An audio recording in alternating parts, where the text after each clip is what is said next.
Le silence qui enveloppait l'appartement 213 des Oxford Apartments à Milwaukee était une entité à part entière, lourde et trompeuse. Derrière cette porte ordinaire, dans l'air vicié et épais, se cachait une vérité que personne n'aurait osé imaginer. Ce n'était pas la quiétude d'un foyer, mais le calme qui suit la tempête, le silence d'une prédation achevée, l'odeur, un mélange âcre de produits chimiques et de décomposition organique, était souvent masqué par l'encens ou simplement ignoré par des voisins habitués aux excentricités de la vie en communauté. Pourtant, cette odeur était le seul cri silencieux des âmes qui s'y étaient éteintes. Un avertissement spectral que la société avait choisi de ne pas entendre. Le plancher collant, les outils disposés avec une précision chirurgicale et le silence assourdissant composaient la scène d'un théâtre macabre dont Jeffrey Dahmer était le seul metteur en scène et le seul spectateur, un royaume bâti sur la solitude et l'horreur absolue. Au cœur de cette obscurité, la promesse d'une connexion humaine devenait un piège mortel. Jeffrey Dahmer, avec son allure de jeune homme timide et inoffensif, était un maître dans l'art de la dissimulation. Il attirait ses proies, souvent des hommes jeunes issus de minorités, avec l'appât d'un peu d'argent, d'une bière ou simplement de compagnie. Ce qui commençait comme une rencontre dans un bar gay ou un centre commercial se transformait inexorablement en un cauchemar à huis clos. Dans l'intimité forcée de son appartement, l'alcool était drogué, la conscience s'évanouissait, la véritable nature de Dahmer se révélait. Il ne cherchait pas une simple satisfaction macabre, mais une domination totale, un moyen désespéré de forcer quelqu'un à rester avec lui pour toujours. La transformation de l'espoir en horreur était rapide, méthodique, et se déroulait dans une routine effrayante, loin des yeux du monde. L'horreur atteignit son paroxysme lorsque la porte de l'appartement 213 fut finalement ouverte par la police dans la nuit moite du 22 juillet 1991, révélant une scène digne de l'enfer. Ce n'était pas seulement le chaos ou le désordre, mais une collection organisée de la mort. Des têtes humaines conservées dans le réfrigérateur comme de simples restes de repas, un fût bleu contenant des corps se dissolvant lentement dans l'acide, des crânes blanchis et peints disposés comme des trophées, et surtout, les polaroïdes, des centaines de photographies documentant chaque étape de sa dépravation, de la pose lascive de ses victimes inconscientes au démembrement méthodique de leur corps. Ces images, prises avec un détachement glaçant, n'étaient pas de simples souvenirs. Elles étaient la preuve irréfutable que le mal ne se cachait pas dans l'ombre, mais vivait parmi nous, derrière la porte d'un voisin silencieux, souriant poliment dans le couloir. Jeffrey Dahmer n'est pas né monstre, il l'a lentement et douloureusement devenu, façonné par le silence d'un foyer brisé. Enfant, il était un garçon solitaire, un observateur silencieux perdu dans le tumulte d'un mariage parental qui se désintégrait.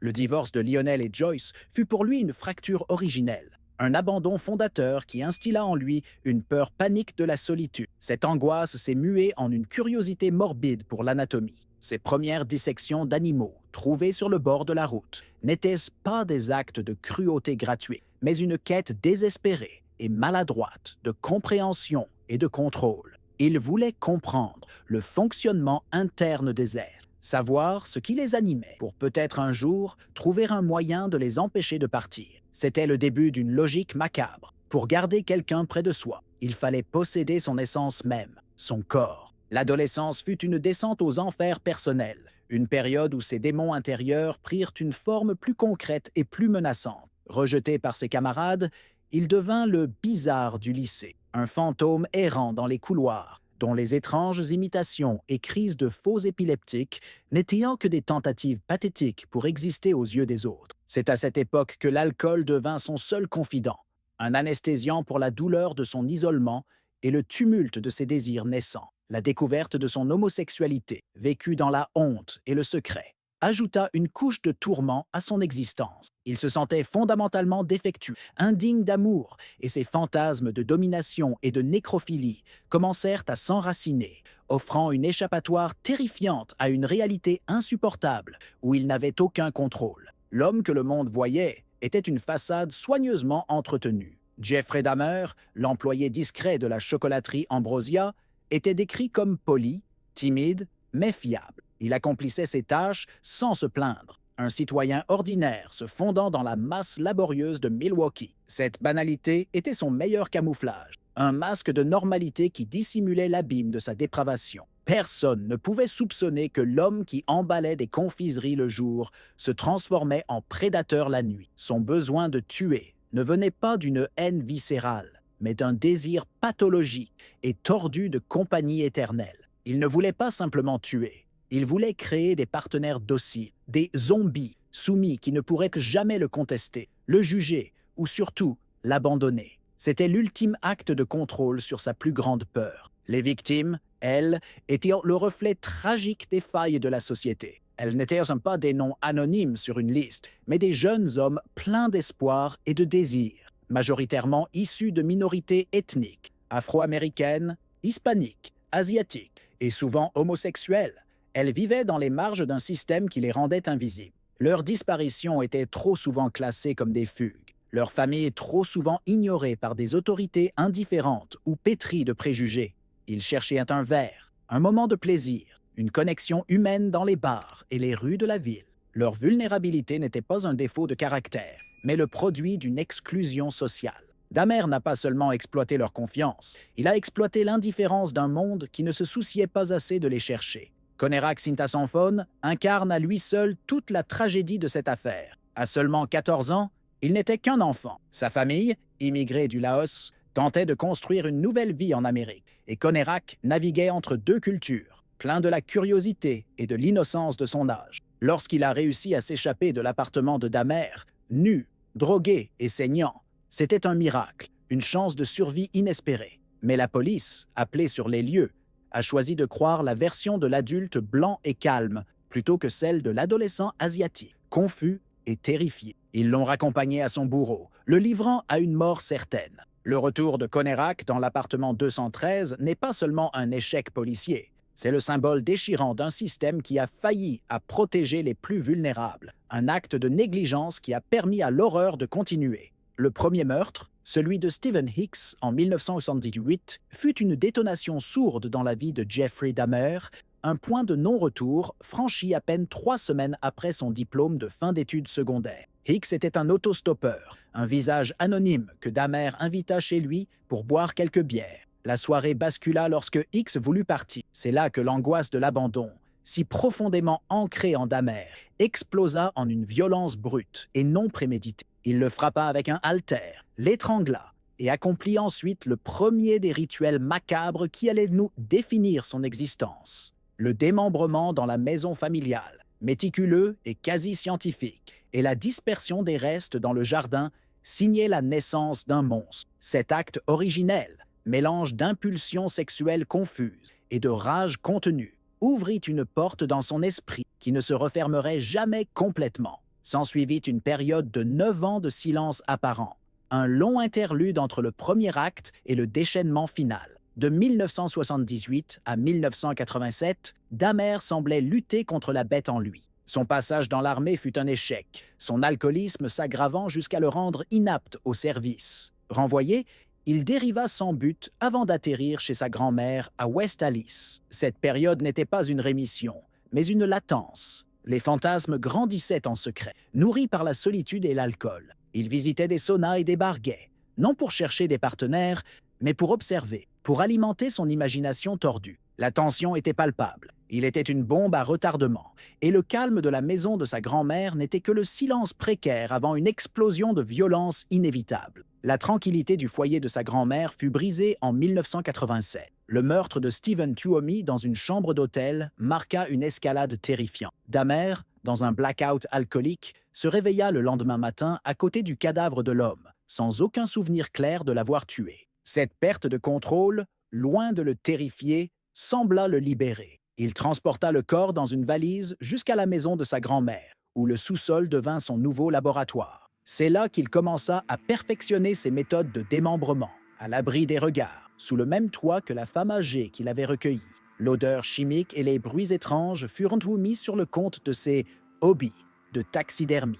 La façade de normalité tenait encore, mais le plancher de la maison familiale était désormais souillé par l'horreur. Son déménagement à l'appartement 213 des Oxford Apartments en 1988 lui offrit enfin l'autonomie et l'anonymat qu'il désirait pour laisser libre cours à ses pulsions. Ce lieu devint rapidement un véritable abattoir, Libéré de toute surveillance, la fréquence de ses crimes augmenta de façon exponentielle. Il y développa sa signature macabre, son modus operandi morbide.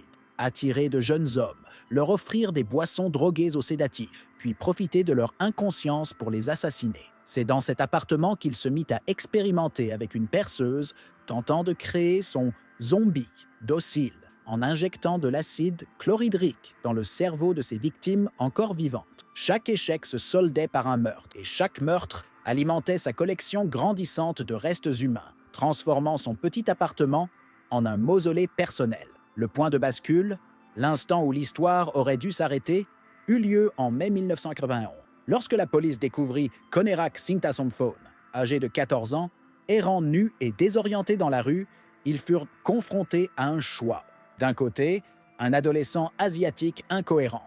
De l'autre, un homme blanc, Jeffrey Dahmer, calme et persuasif. Dahmer expliqua qu'il s'agissait de son amant de 19 ans, qu'ils avaient eu une dispute d'ivrogne. Les officiers, notant les photos d'hommes nus sur les murs, acceptèrent de cette version avec une facilité déconcertante, empreinte de préjugés homophobes et racistes. Ils plaisantèrent même sur le fait de devoir rendre son amant à Dahmer et le raccompagnèrent jusqu'à l'appartement 213, le livrant ainsi à une mort certaine. Cet incident fut un chèque en blanc pour le tueur, une validation implicite que personne ne viendrait l'arrêter. Enhardi par l'impunité que lui avait conférée la police, Dahmer plongea dans une frénésie meurtrière durant les semaines qui suivirent. Entre fin mai et juillet 1991, il assassina au moins 4 autres hommes. L'appartement 213 était devenu une véritable chambre des horreurs. Les corps s'accumulaient plus vite qu'ils ne pouvaient les dissoudre. Un grand fût bleu rempli d'acide trônait dans son salon, contenant les restes de plusieurs victimes. L'odeur de la mort était désormais si prégnante qu'elle s'infiltrait dans les couloirs de l'immeuble, provoquant des plaintes répétées de ses voisins. Mais leurs appels étaient ignorés. Dahmer vivait sur un fil, dans une course contre la montre, pour satisfaire ses pulsions avant que son monde macabre ne s'effondre inévitablement sous le poids de sa propre dépravation. La fin commença le 22 juillet 1991, avec un homme nommé Tracy Edwards. Attiré dans l'appartement sous prétexte de poser pour des photos, Edwards sentit rapidement que quelque chose n'allait pas. La puanteur, la vue d'un couteau, et surtout, l'instant où Dahmer tenta de lui passer une menotte au poignet, déclenchèrent de son instinct de survie. Contrairement aux autres, Edwards n'avait pas été complètement neutralisé par la drogue. Dans un moment de pure terreur, il observa l'autel de crâne, le baril d'acide, et comprit qu'il se trouvait dans l'antre d'un prédateur. Il se débattit, frappa Dahmer et s'enfuit dans la nuit, la menotte battant contre son poignet. Sa course désespérée dans les rues de Milwaukee, jusqu'à ce qu'il croise une voiture de police, allait enfin mettre un terme au long règne de terreur du cannibale. Lorsque les 2 officiers accompagnèrent Tracy Edwards jusqu'à l'appartement 213, ils s'attendaient à régler une simple dispute. Mais dès que la porte s'ouvrit, ils furent frappés par une vague de puanteur insoutenable, une odeur de mort et de produits chimiques si puissante qu'elle leur coupa le souffle. C'est alors qu'un des policiers remarqua une pile de photos Polaroid sur la table de chevet. Ce qu'il y vit le glaça d'effroi. Des images explicites de corps démembrés, des mises en scène macabres. Le doute n'était plus permis. En inspectant les lieux, ils ouvrirent le réfrigérateur et tombèrent nez à nez avec une tête humaine fraîchement coupée. Le voile était levé. L'horreur, cachée si longtemps derrière le masque de la banalité, se révélait enfin dans toute son ampleur, exposant plus d'une décennie de meurtres, de cannibalisme et de folie. La tension dans l'histoire de Jeffrey Dahmer ne réside pas seulement dans ses actes, mais dans l'atmosphère suffocante de l'appartement 213, un personnage à part entière. Le suspense est tissé à partir des détails sensoriels qui ont été si longtemps ignorés. Le bourdonnement incessant du congélateur-coffre, gardien silencieux de secrets indicibles. Le sol de la chambre, souvent collant. Une texture anormale que personne n'a jamais remise en question. Et surtout, l'odeur. Une puanteur tenace de décomposition et de produits chimiques que Dahmer tentait maladroitement de masquer avec de l'encens et des désodorisants bon marché. Les voisins, importunés, se plaignaient d'une odeur de viande avariée, rationalisant l'inexplicable. Cette proximité physique, avec l'horreur, séparée seulement par un mince mur, crée une tension rétrospective insoutenable. Le mal n'était pas lointain. Il était une nuisance quotidienne que l'on choisissait de ne pas comprendre. Un autre foyer de tension se trouve dans le silence complice de la maison de sa grand-mère. Pendant des années, Dahmer a commis des atrocités dans son sous-sol, sous le regard apparemment inconscient de la vieille femme. Mais que savait-elle vraiment? Le suspense naît de cette ambiguïté. Entendait-elle les bruits étranges la nuit? Sentait-elle les odeurs chimiques qu'il attribuait à ses expériences de taxidermie? A-t-elle remarqué les jeunes hommes qui entraient mais ne ressortaient jamais? Son silence est lourd de possibilités. Était-ce de la sénilité, du déni ou une peur paralysante de découvrir une vérité qu'elle ne pourrait supporter? Cette tension familiale, ce secret monstrueux niché au cœur d'un foyer suburbain en apparence paisible, est peut-être plus effrayant que la violence elle-même, car il suggère une forme de complicité passive, une volonté de ne pas voir. Adopter la perspective de Dahmer pendant une de ses chasses nocturnes permet une immersion glaçante dans la mécanique du prédateur. La scène se déroule dans un bar gay de Milwaukee, la musique assourdissante, les lumières stroboscopiques. Dahmer est là, en retrait, observant. Il n'est pas charismatique, il est l'ombre dans le coin. On suit son regard, tandis qu'il choisit sa proie, cherchant non pas la beauté, mais la vulnérabilité. La conversation est timide, presque touchante. Il offre une bière, de l'argent, la promesse d'un moment d'intimité. La tension monte au moment crucial. Le petit sachet de somnifère sorti discrètement de sa poche, la poudre versée dans le verre de la victime quand elle a le dos tourné. Cet instant précis, ce geste simple et définitif, est le point de bascule où l'espoir d'une rencontre se transforme en la certitude d'une mise à mort. Après son arrestation, les interrogatoires filmés offrent une forme de suspense psychologique unique. Le cadre est stérile, un bureau de police impersonnel. Face aux inspecteurs, Jeffrey Dahmer parle, et c'est sa voix, calme, posée, presque monotone, qui crée une tension insupportable. Il décrit les actes les plus barbares, le démembrement, la nécrophilie, le cannibalisme, avec le détachement d'un employé de bureau décrivant sa journée. Il n'y a ni vantardise, ni remords apparents, juste une franchise factuelle et glaçante. Les pauses dramatiques ne viennent pas de lui, mais des silences choqués des enquêteurs, qui peinent à concilier l'homme poli qui leur fait face et les atrocités qu'il avoue. Chaque détail qu'il révèle, sans la moindre inflexion émotionnelle, creuse un peu plus le fossé entre l'humanité et le monstre. Le retour sur l'incident de Conerac-Sintasomphone est un sommet de tension dramatique, car le spectateur, contrairement au personnage, connaît l'issue tragique. La scène est vue non pas comme un échec, mais comme une condamnation à mort en direct. On observe les policiers, riant et minimisant la situation, leur crédulité devenant une arme entre les mains de Dahmer. La tension est à son comble lorsque la porte de l'appartement 213 se referme, laissant le jeune garçon de 14 ans à nouveau seul avec son bourreau. Le son du verrou qui se tourne est assourdissant. On imagine le changement dans le regard de Dahmer, la fin de la mascarade. Le spectateur est laissé avec l'image mentale de l'horreur imminente, impuissant, sachant que la seule chance de survie de Conerac vient de lui être retirée par ceux qui étaient censés le protéger. La psychologie de Jeffrey Dahmer est avant tout une étude sur la solitude extrême et pathologique. Ses crimes n'étaient même pas motivés par la haine ou le sadisme au sens classique, mais par une peur panique et dévorante de l'abandon. Chaque meurtre était une tentative désespérée et macabre de créer un partenaire permanent, quelqu'un qui ne pourrait jamais le quitter. Sa fantaisie de créer un zombie en lobotomisant ses victimes était l'expression la plus pure de ce désir. Il ne voulait pas d'un esclave, mais d'un compagnon entièrement soumis, non jugeant et éternellement présent. Son incapacité à nouer des liens humains sains, couplée à un alcoolisme sévère qui anéantissait ses dernières inhibitions, l'a conduit à déshumaniser les autres. Ils n'étaient plus des personnes avec leurs propres vies et désirs, mais de simples objets destinés à combler le vide béant de son existence. Au-delà de la psyché du tueur, l'affaire Dahmer est un réquisitoire accablant contre les failles institutionnelles d'une société gangrenée par les préjugés. La police de Milwaukee n'a pas seulement été négligente, elle a été le reflet d'un racisme et d'une homophobie systémique. Les victimes de Dahmer étaient majoritairement noires, hispaniques, asiatiques et homosexuelles. Aux yeux des forces de l'ordre de l'époque, leur vie avait moins de valeur. Les signalements de disparition étaient traités avec une lenteur et une indifférence qui n'auraient jamais été tolérées si les victimes avaient été des jeunes hommes blancs et hétérosexuels. L'incident avec Conerac-Sintasomphone en est l'exemple le plus tragique, mais il n'est que la partie visible d'un iceberg de mépris institutionnel. Dahmer a pu chasser en toute impunité parce qu'il avait choisi un terrain de chasse où les proies étaient considérées comme dispensables par ceux qui auraient dû les protéger. Le silence de la police a été amplifié par le silence assourdissant de la communauté. L'histoire de Glenda Cleveland, la voisine de Dahmer, est emblématique de cette indifférence collective. Elle a appelé la police à de multiples reprises, alertée par les odeurs pestilentielles, les bruits de scie et les cris. Elle a même tenté d'intervenir lors de l'incident avec Conorak, mais sa voix, celle d'une femme noire, a été ignorée au profit de celle d'un homme blanc. Les autres voisins, eux aussi, ont remarqué des choses étranges, mais ont préféré ne pas s'en mêler, appliquant l'adage « chacun chez soi ».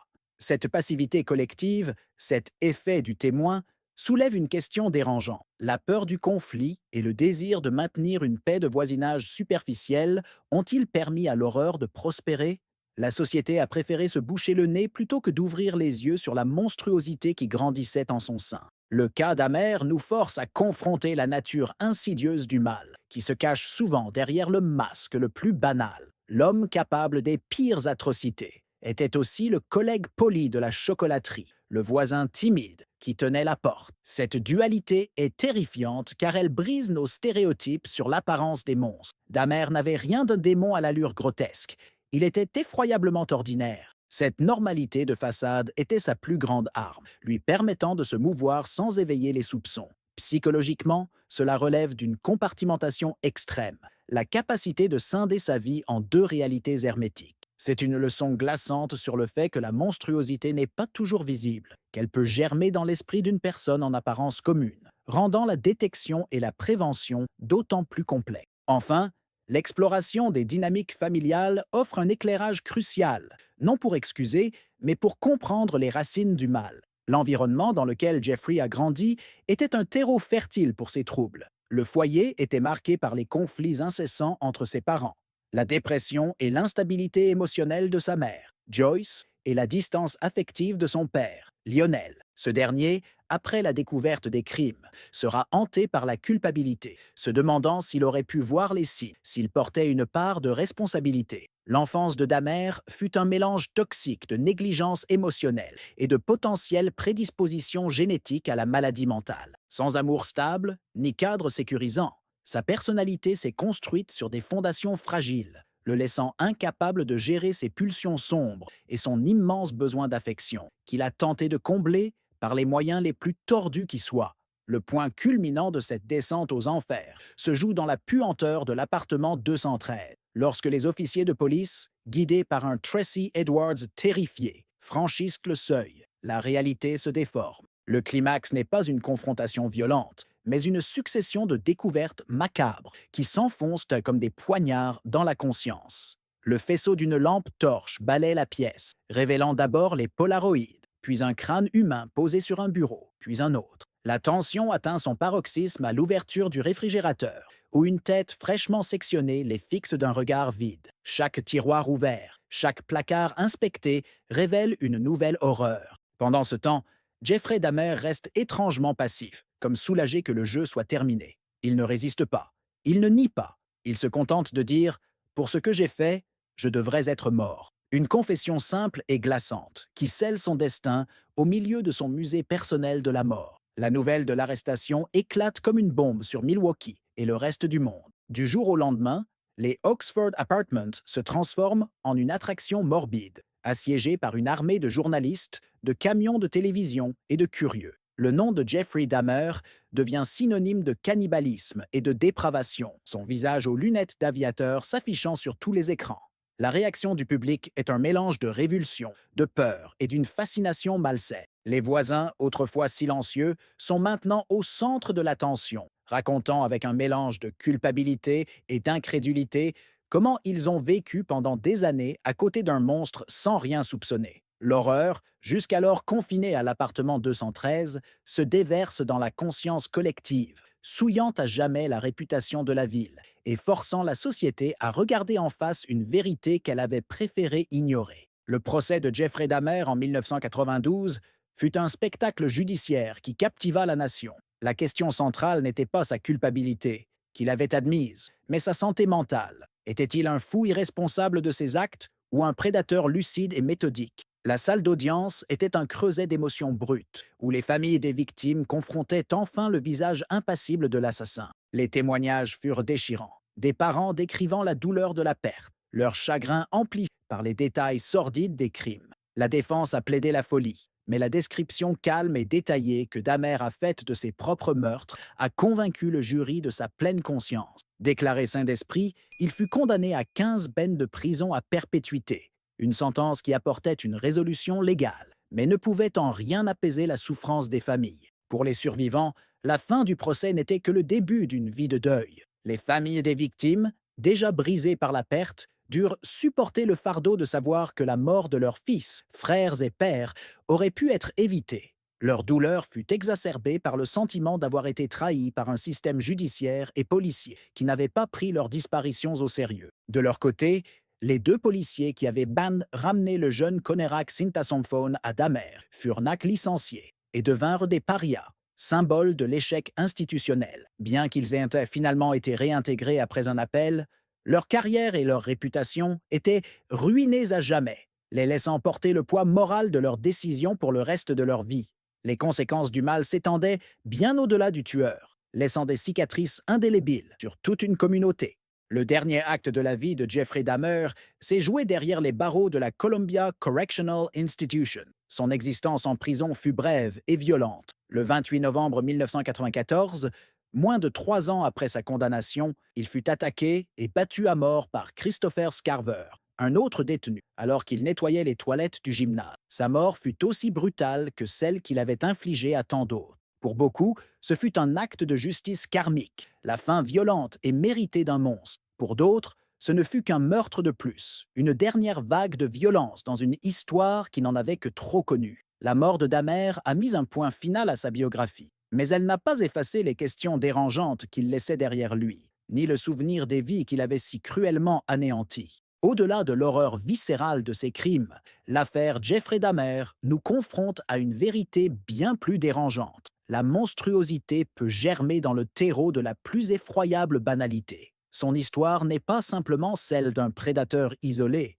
mais le miroir des failles béantes d'une société qui choisit l'indifférence plutôt que la vigilance. Elle nous interroge sur notre propre capacité à ignorer les signes, à rationaliser l'étrange et à détourner le regard face à la détresse de ceux que nous jugeons différents ou marginaux. Le véritable monstre n'était peut-être pas seulement l'homme qui tuait dans le secret de son appartement, mais aussi le silence collectif qui lui a permis de chasser en toute impunité. La solitude peut forger des démons dans l'esprit d'un homme, mais c'est bien l'apathie de la communauté qui leur ouvre la porte du monde et leur permet de commettre l'irréparable.